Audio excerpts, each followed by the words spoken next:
दोस्तों सुबह सुबह का वक्त होता है। पुलिस कंट्रोल रूम में एक खबर पहुंचती है कि एक घर के अंदर एक लड़की का मर्डर हो गया है, एक लड़की की हत्या कर दी गई है। ये खबर सुनते ही पुलिस महकमे में एक हड़कंप सा मच जाता है और पुलिस तुरंत इस कॉल को सुनते हुए उस जगह पर पहुंचती है जहां पर बताया जाता है कि एक लड़की का मर्डर हो गया है। उसकी उम्र 15-16 साल की उम्र होती है।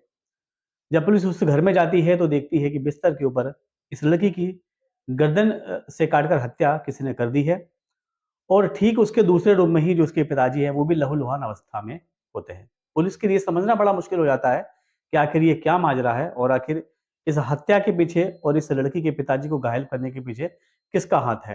दोस्तों पुलिस इस बात की खोजबीन में लग जाती है, लड़की की मर्डर की मिस्ट्री की हिस्ट्री को सुलझाने में लग जाती है और इस मिस्ट्री को सुलझाते हुए एक ऐसे तथ्य के ऊपर पहुंचती है जिसको सुनकर हर कोई दंग रह जाता है कि आखिर आखिर कोई शख्स ऐसा कैसे कर सकता है। दोस्तों ज्यादा बात न करते हुए चलिए इस कहानी की करते हैं शुरुआत।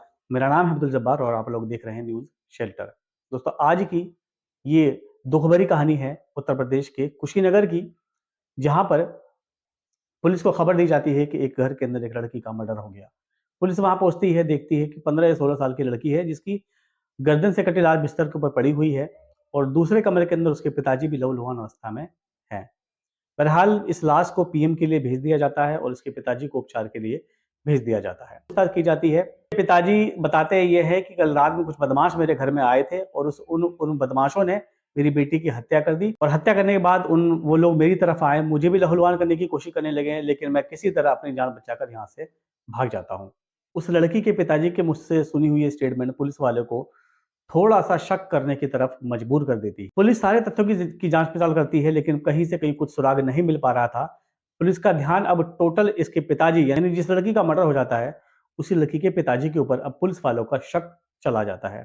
क्योंकि सारे ही इनके तथ्यों की जो जाँच-पड़ताल चल रही थी, बार-बार इनके पिताजी की दी गई स्टेटमेंट में कहीं न कहीं पुलिस वालों को कुछ कमी महसूस हो रही थी, जिस वजह से पुलिस वालों का ध्यान इसके पिताजी की तरफ ही जा रहा था। बहरहाल जब पुलिस वालों का सारा ही तथ्य इसके पिताजी की तरफ ही जा रहा होता है और अब कोई चारा नहीं होता सिर्फ इनके पिताजी से पूछताछ करने के। पुलिस इसके पिताजी को उठाती है और तुरंत उसको थाने में लेकर जाती है। थाने में ले जाने के बाद ये बहुत आनाकानी करता है कि मैं अपनी बेटी के साथ में ऐसा नहीं कर सकता, मेरी जिगर का टुकड़ा है। लेकिन जब पुलिस वाले इससे सख्ती से पूछताछ करते हैं तो ये बाप, जो इस लड़की का बाप होता है, जिस लड़की की मर्डर हो चुका होता है, ये ऐसी बात को बताता है जिसको सुनकर हर कोई ये कहता है कि ये काम तो कोई एक कलयुगी पिता ही कर सकता है। दोस्तों ये बताता है कि मेरे पड़ोसियों से जमीन विवाद को लेकर मेरा कुछ मामला चल रहा होता है और अपने पड़ोसियों को फंसाने के लिए ही मैंने अपने इस बेटी की हत्या करी है।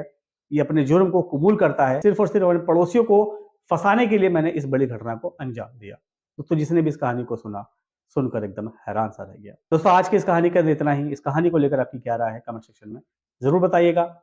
मिलते हैं अगली नई वीडियो में अगली नई किसी कहानी के